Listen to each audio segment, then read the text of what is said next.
Windows যদি আপনার licence expire হয়ে যায় এরকম বিষয় আসবে যে ইওর উইন্ডোজ উইল এক্সপায়ার সুন। এই ক্ষেত্রে আপনারা সমস্যায় পড়ে যান যে কীভাবে এই সমস্যা থেকে উত্তরণ পাওয়া যায়। তো আমি আপনাদেরকে এই ক্ষেত্রে একটু বেস্ট সাজেশন দেব, জাস্ট আমার অ্যাক্টিভিটিসগুলো এখন দেখুন। তো চলুন আমরা দেখি কীভাবে এটা উইন্ডোজটার লাইসেন্স কীভাবে নবায়ন করতে পারি। ফার্স্ট অফ অল আমরা যাব পিসির প্রপার্টিসে। এখানে দেখতে পাচ্ছেন যে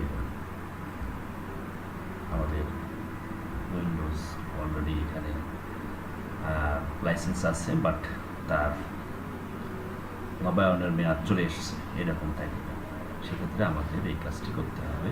ফার্স্ট অফ অল আমাদেরকে এই যে লাইসেন্সটি আছে এটাকে ডিঅ্যাক্টিভ করতে হবে। ফার্স্ট উইন্ডোজটাকে ডিঅ্যাক্টিভ করতে হবে, তারপরে এটাকে আবার অ্যাক্টিভ করতে হবে। ফার্স্ট আমরা ডিঅ্যাক্টিভ করব। ডিঅ্যাক্টিভ করার জন্য একটি সৎ পাথ আছে, এটা হচ্ছে এই যে SLMGR, বা আপনারা এখানে উইন্ডোজ ডিঅ্যাক্টিভ বলে সার্চ দিলে পাবেন।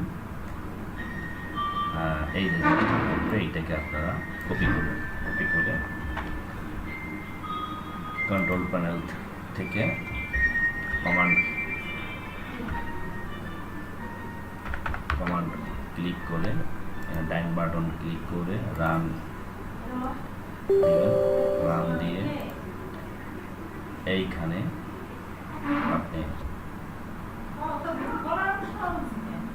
কন্ট্রোল ভি দিয়ে পেস্ট করে এন্টার চাপ দিবেন। এন্টার চাপ দিলে আপনার উইন্ডোজ অ্যাক্টিভেশনটি ইনঅ্যাক্টিভ হয়ে যাবে। এটা ফিনিশ হয়ে গেলে ইনঅ্যাক্টিভ হয়ে যাবে। এরপরে আপনি আবার উইন্ডোজ অ্যাক্টিভেশনে যাবেন। উইন্ডোজ অ্যাক্টিভেশন করার জন্য আপনাদের যে কাজটি করতে হবে সেটা হচ্ছে যে একটি জিপ ফাইল আছে, যেটা হচ্ছে একটা সফটওয়্যার আছে KMSPU। এই যে ফাইলটি দেখতেছেন, এই ফাইলটি আপনাদের ওপেন করতে হবে। এই ফাইলটি ওপেন করে ডাউনলোড দিয়ে আপনারা এটাকে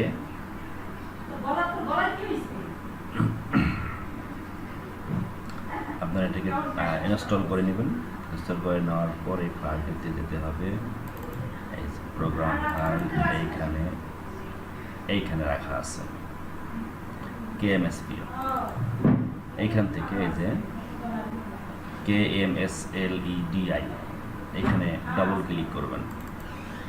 ডাবল ক্লিক করে ইনস্টল করে নেবেন।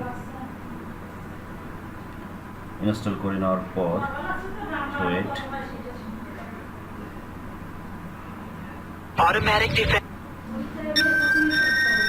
এই জিনিসটা থাকবে।